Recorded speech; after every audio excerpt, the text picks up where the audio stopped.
Angela slid the laminated sheet across the dining table like it was a real estate deal and not our damn marriage. I think this will give us both the clarity we need, she said, tapping her stupid French manicured nail against the top corner where it said, Strategic Autonomy Partnership. I didn't know whether to laugh or walk out. My name's Tom. I'm 39. I live in Tempe, Arizona, with my wife Angela and our 2 kids. And about 6 months before everything exploded, my wife handed me a contract. Angela always talked like she was pitching something. That day, she stood in front of our kitchen island in her power heels and silk blouse like she was at some conference.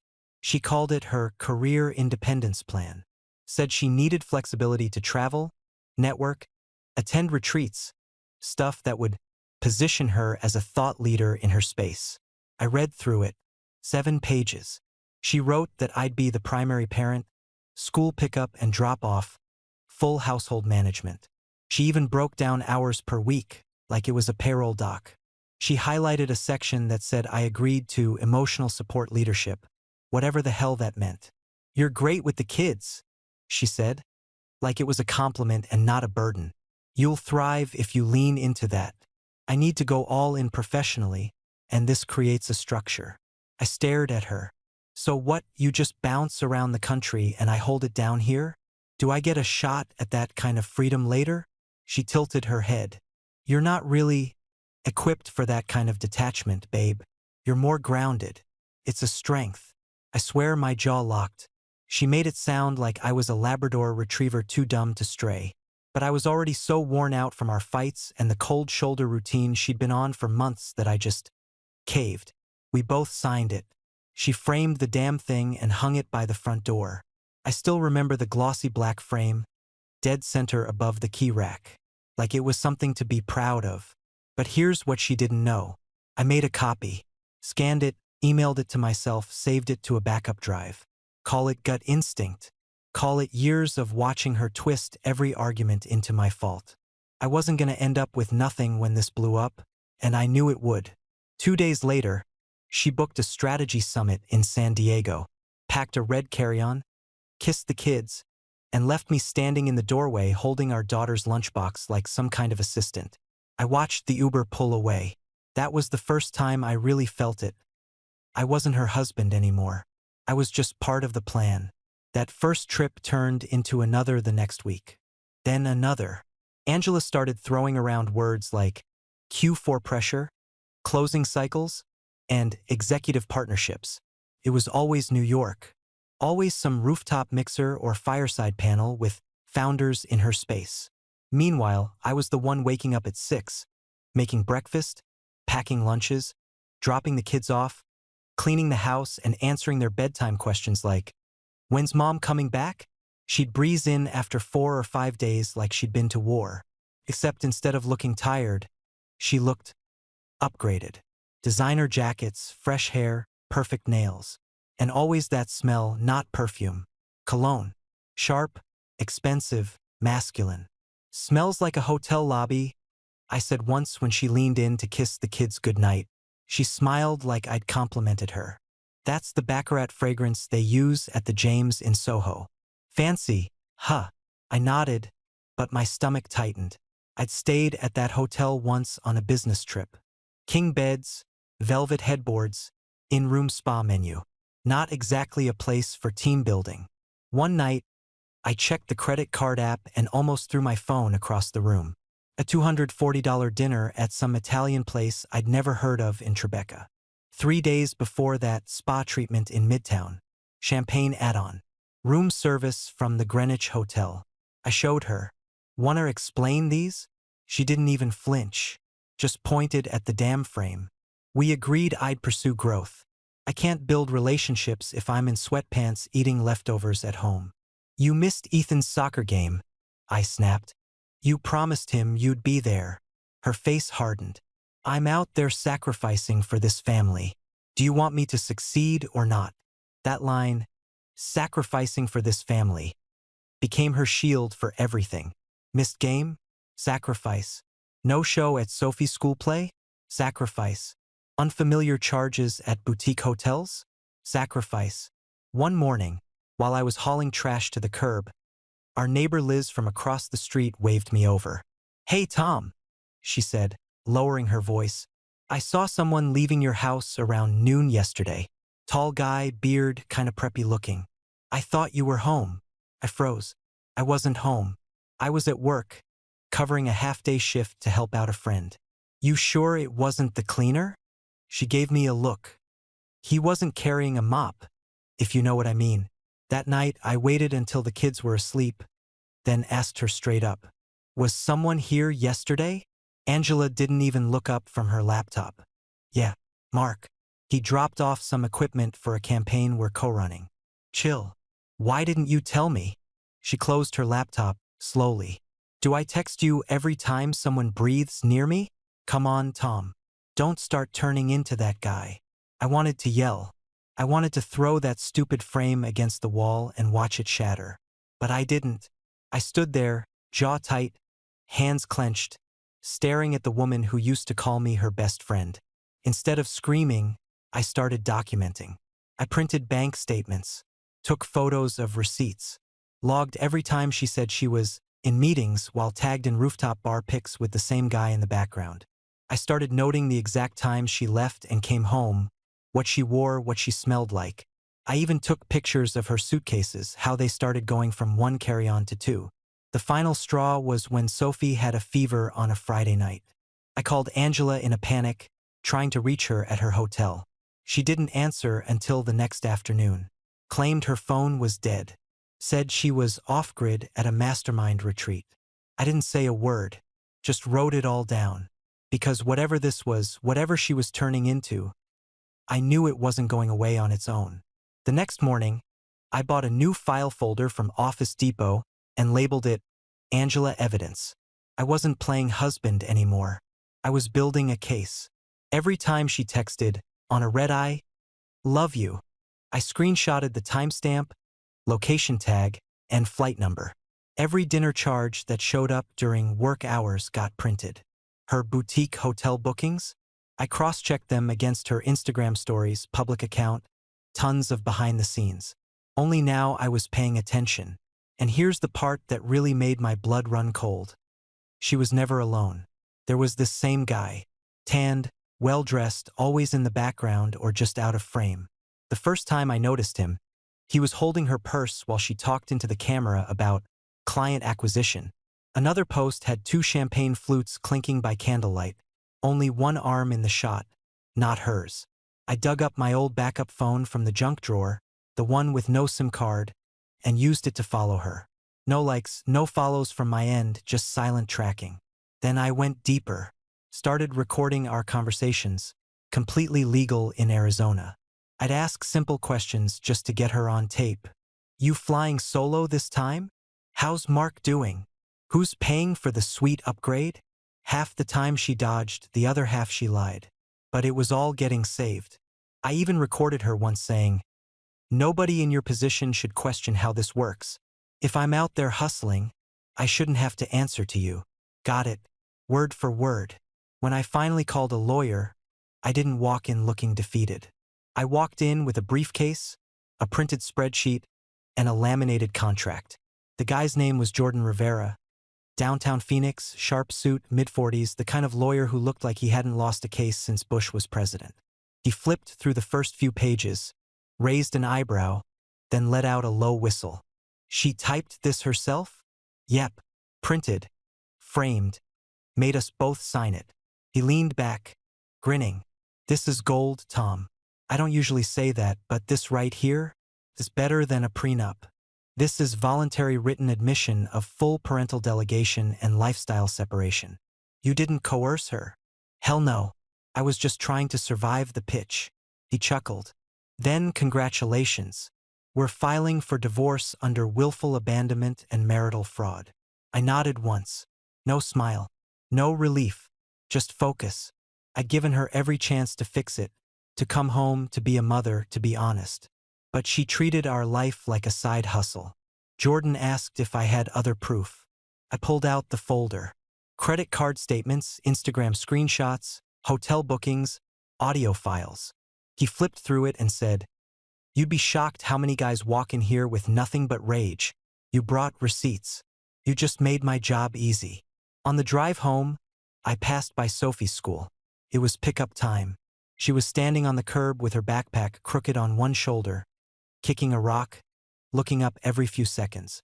I pulled over, waved her in, and asked, "Did Mom say she was coming today?" She shrugged. She said she was busy, but she'd try. Sophie didn't cry. That's what got me. She was already used to it. That night, I called Jordan and said, "Let's file tomorrow. I'm done." We did. The next morning, Angela was on another client retreat in the Catskills. While she was busy tagging mimosas and mountain views, I was signing my name on a legal document that was going to blow her little empire to pieces. I dropped the envelope in the outbox and walked straight to Target for new locks. Because from that moment on, I wasn't her fallback plan anymore. I was her exit strategy's worst mistake. 2 days after I changed the locks, Angela got served. It happened at a rooftop brunch in Scottsdale, one of those women in leadership events she lived for. My lawyer's process server walked right up to her table, slid the envelope beside her mimosa, and said her name loud enough for half the room to hear. By the time I got off work, my phone looked like it had been through a war. 30 voicemails, 15 missed calls, and 24 texts. "You blindsided me.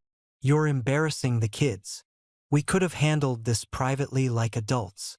I didn't answer a single one. At 9 that night, I heard the garage keypad beep.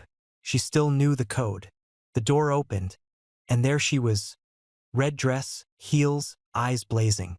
She stormed into the kitchen like she still lived there. "You served me? At a professional event? In front of investors?" she shouted. I leaned against the counter. "You wanted independence. That's what independence looks like." Her mouth twisted. "This is an overreaction, Tom. You don't understand how business marriages work. Power couples have arrangements. We're evolving." "Evolving," I said, keeping my voice low.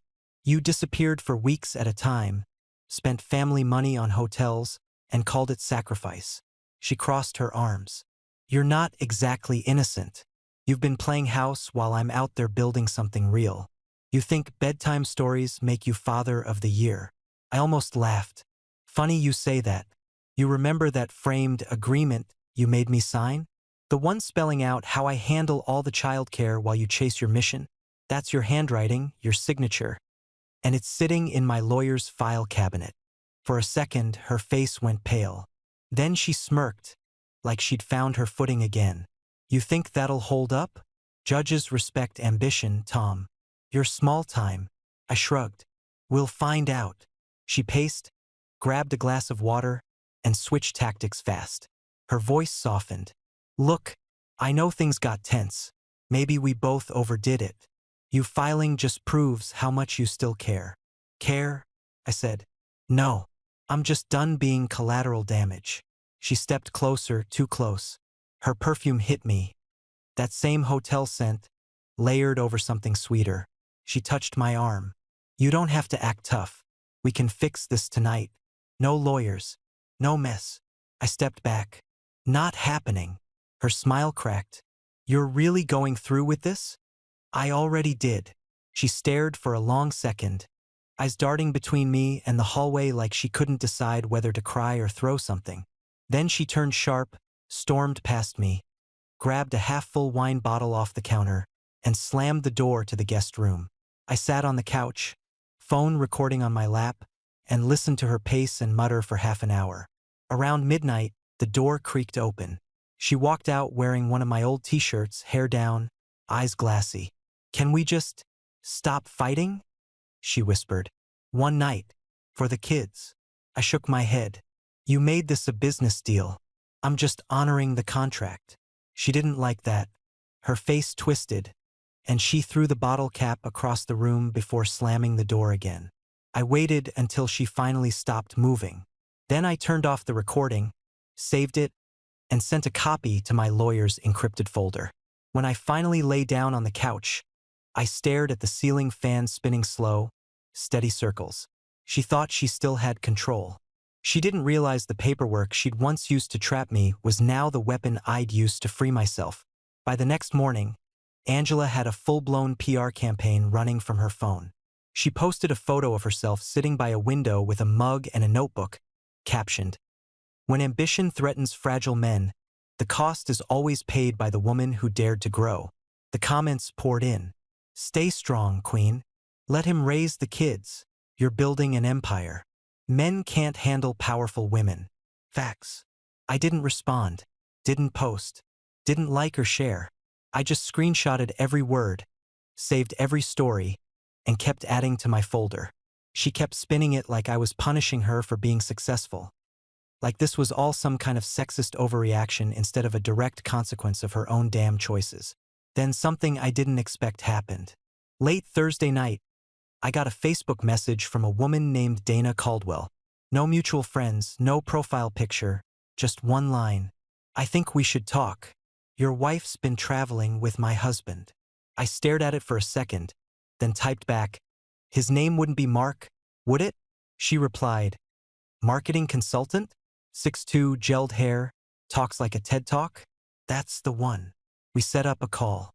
10 minutes in, we were trading horror stories. Dana told me Mark had been consulting with Angela for over a year.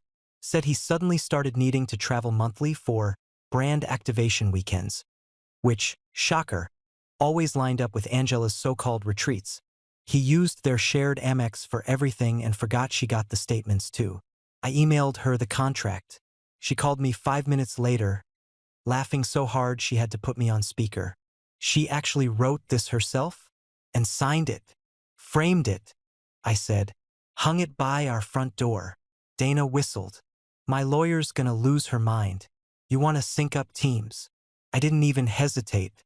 "Absolutely." She started forwarding me photos. Mark and Angela at dinner in Miami. Mark and Angela poolside in Vegas.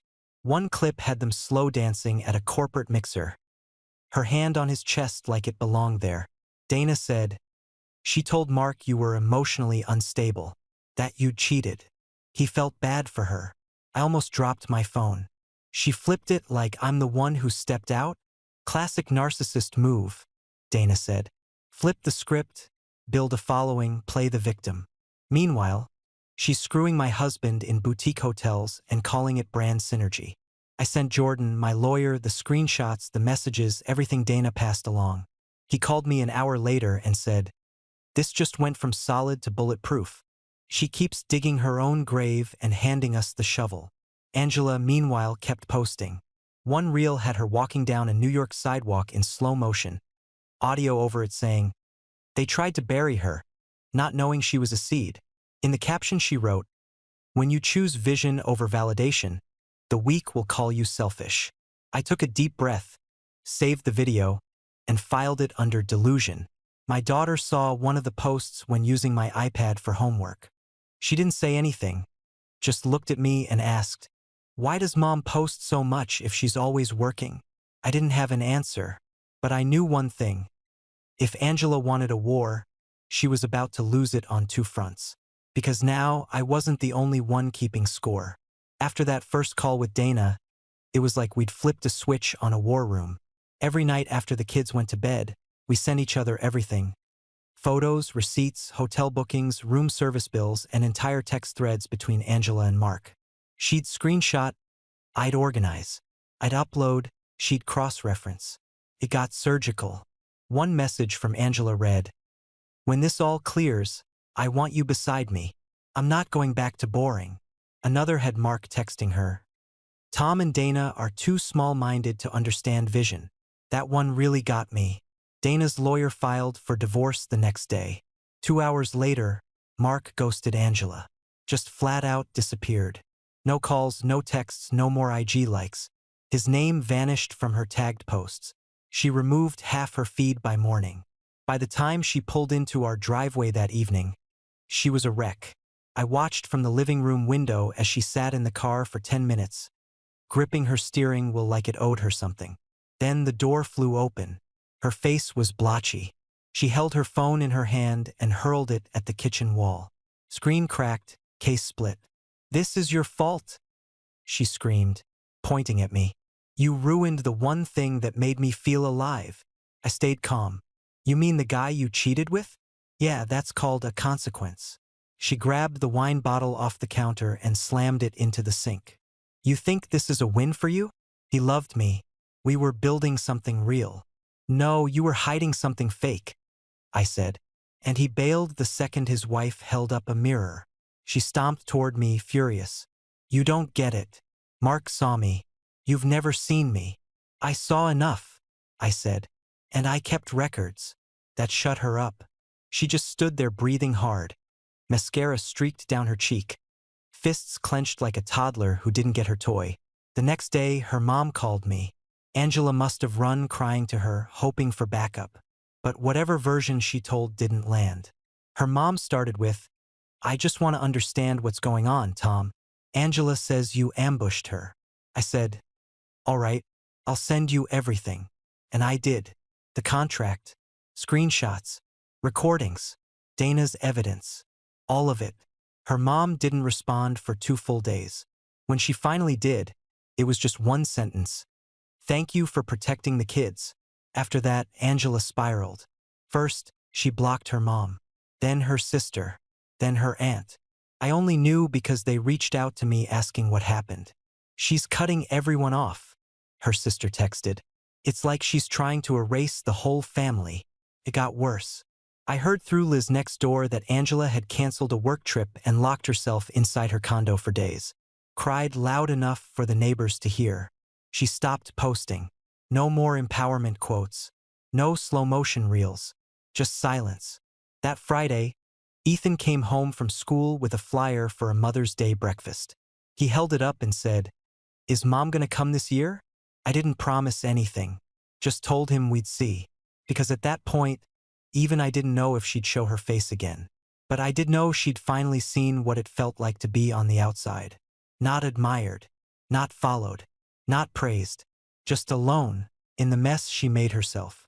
The morning of our first court hearing, Angela showed up in 4-inch heels and a power suit so bright it looked like a highlighter exploded. Right behind her was Liza, her cousin, the one who'd been dodging bankruptcy herself 6 months ago.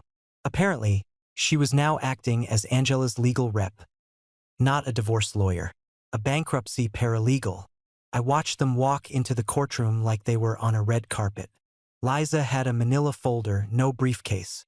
Angela had sunglasses on inside. My lawyer leaned toward me and whispered, This is going to be entertaining. It was. The judge called us up and asked if everyone was represented.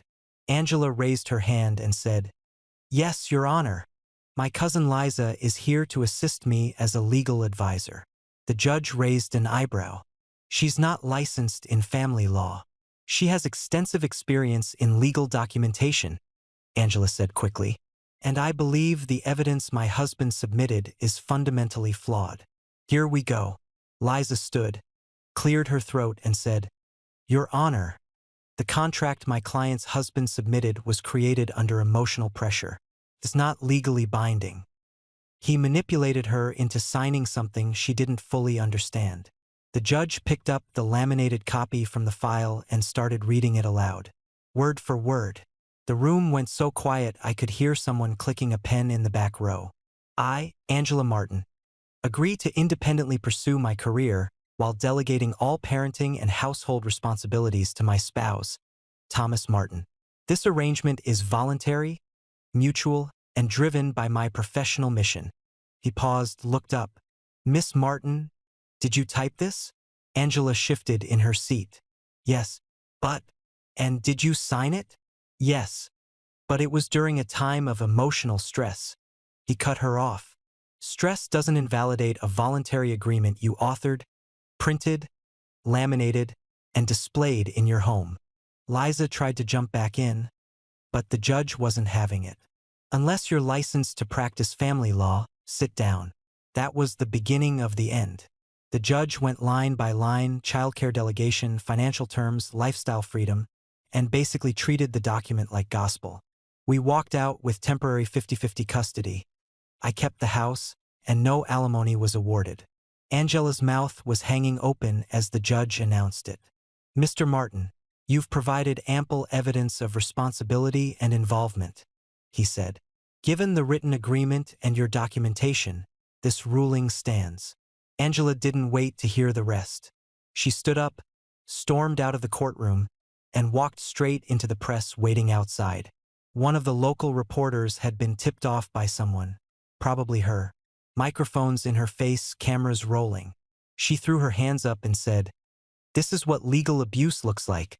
I'm being punished for having a career while my husband hides behind technicalities and manipulations." Nobody flinched. The reporter closest to her asked, "Did you type the contract he submitted?" Angela paused. "That's not the point." I walked past them without saying a word. My lawyer gave the cameras a tight-lipped nod and kept walking. By the time we got to the parking lot, my phone buzzed. Text from Dana. Saw the clip. She's toast. Back home, I sat on the porch with a cold Coke and watched my kids play tag in the yard. Angela's echoing screams from earlier were already fading in my mind. That contract, her masterpiece, had just done more damage to her than anything I could have said or done. And she knew it. The following week, Angela decided to pivot again. She showed up at Sophie's school with a new partner. That's what she called him. His name was Tyler, and he looked like he'd just rolled out of a frat house. 24, baby-faced, trying way too hard in tight jeans and a blazer with no shirt underneath. I found out later he was one of her interns, paid in equity for a business that didn't exist. She introduced him to Sophie's teacher as her co-parent. Sophie stood there frozen, clutching her little purple binder while Tyler grinned like a tourist. "I'm so excited to be part of this blended journey," he said, like it was a damn press release. Her teacher called me later that afternoon. Said she didn't know how to respond to Angela's sudden shift in family structure, but wanted to give me a heads up. I picked the kids up that night myself. Sophie didn't say much. She just asked if she had to call Tyler or anything. I told her no. 2 days later, Angela texted, "Let's do a blended family dinner. Your house, Friday night. The kids need to see unity." I didn't even answer, just replied with, "Absolutely not." She texted again, "You're being hostile. We're modeling emotional maturity for the kids." I texted back, "Bringing your intern to my dinner table isn't maturity. It's delusion." She stopped responding after that, but Tyler didn't. He started posting. Instagram was full of gym mirror selfies and power couple captions with Angela's arm wrapped around him. He wrote things like, "She's the storm, I'm the anchor, and love doesn't ask for permission." She commented on every single one. Fire emojis, heart eyes, my king. It was nauseating. Then one post crossed a line. Tyler posted a picture of him, Angela, and Ethan, my son, in a backyard somewhere with the caption, "Raising strong men who don't become corporate robots." He tagged Ethan. He also tagged me. I saw it around 9 p.m. while scrolling through screenshots for my legal log. My stomach dropped. I called Ethan into the living room. "Did you see this?" I asked, showing him the post. He nodded, eyes low. "Why'd he say you don't have a soul?" I clenched my jaw. "Because he's trying to act like a grown-up and failing." Ethan didn't say anything. He just went back to his room and closed the door soft, like he was afraid I'd yell. I didn't sleep that night. Instead, I stayed up cataloging everything. Screenshots, timestamps, comments, even a video where Tyler calls himself Stepdad Energy. It all went into the folder. My running file labeled custody. Phase 2. Angela had no clue that every dumb move they made gave me more ammo. And I was done giving warnings. The final hearing landed 2 weeks before Christmas. Cold morning, gray sky, not a single damn ornament in sight. Angela finally showed up with a real lawyer. Older guy, polished, the kind who probably billed by the minute just to breathe. They walked in like they were about to flip the whole case. Didn't happen. We sat down, and her attorney started with a straight face. "Your Honor, we argue that the signed agreement Mr. Martin submitted was never intended to be binding. It was, at most, performance art." I swear the judge actually snorted. "Performance art?" he repeated, flipping through the laminated copy. Angela's lawyer nodded. "Yes, it was a symbolic gesture. a motivational tool meant to strengthen their partnership, not dictate legal terms. The judge didn't even look up. He tapped the childcare clause with his pen. 100% household and parenting responsibilities delegated to spouse, by choice and design. That's not art. That's clarity. Angela crossed her legs, arms tight across her chest. She was wearing all black, like she was going to a funeral. In a way, she was. The judge kept going. He brought up the spending limits. How she'd written in a $600 monthly cap for non-essential purchases, and then blew 12 grand on retreats, spas, and boutique hotels. He shook his head. You don't get to write your own rules. Break them. Then blame the other party for following what you signed. Her lawyer tried pushing back, but it was like arguing with a brick wall. The judge had everything. Dates, receipts, audio files, and that damn contract in full color with her name front and center. Ruling came fast. Angela lost the house. Judge said I'd been the sole caretaker and maintainer, so the deed stayed with me. Custody? Split 50-50, official now. Alimony? Denied. So was spousal support. The judge looked straight at her and said, your recent income exceeded Mr. Martin's by nearly $8,000 last quarter. You can't cry hardship while posting luxury trips online. Then came the hammer.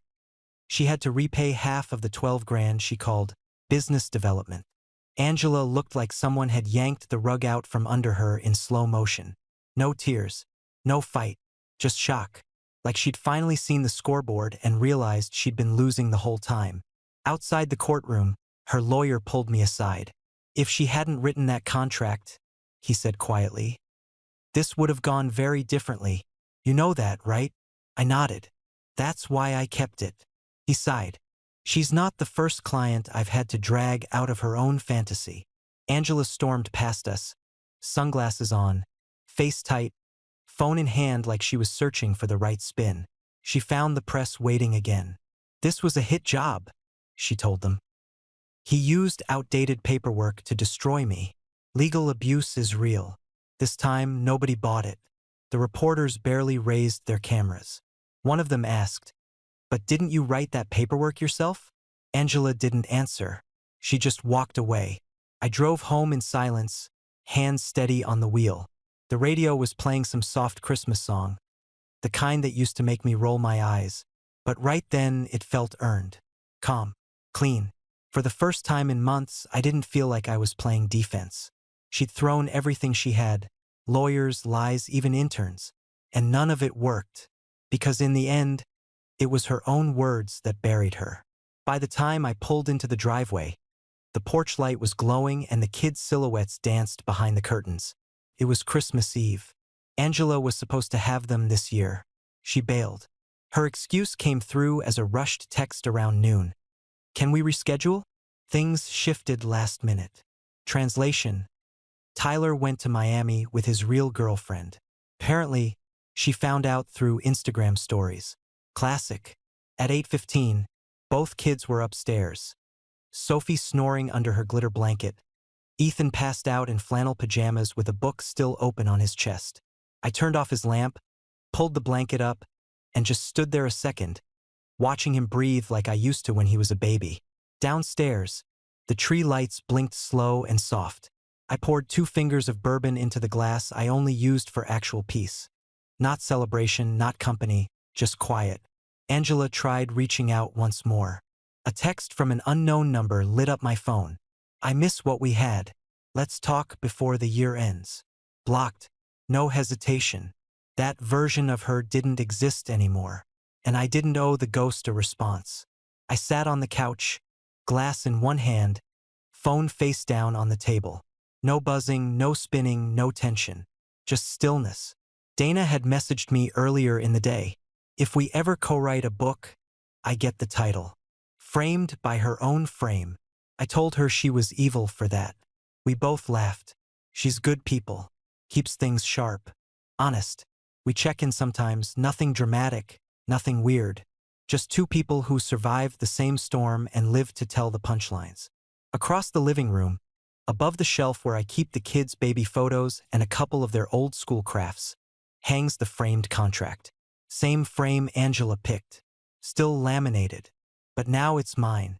My lawyer keeps the original locked up, just in case. But the one on my wall? That's the trophy. Not out of pettiness.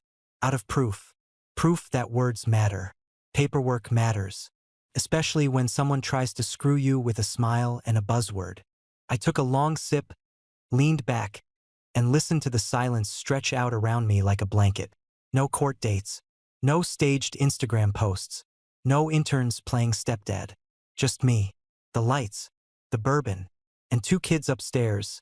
Asleep in a house that finally felt like home again.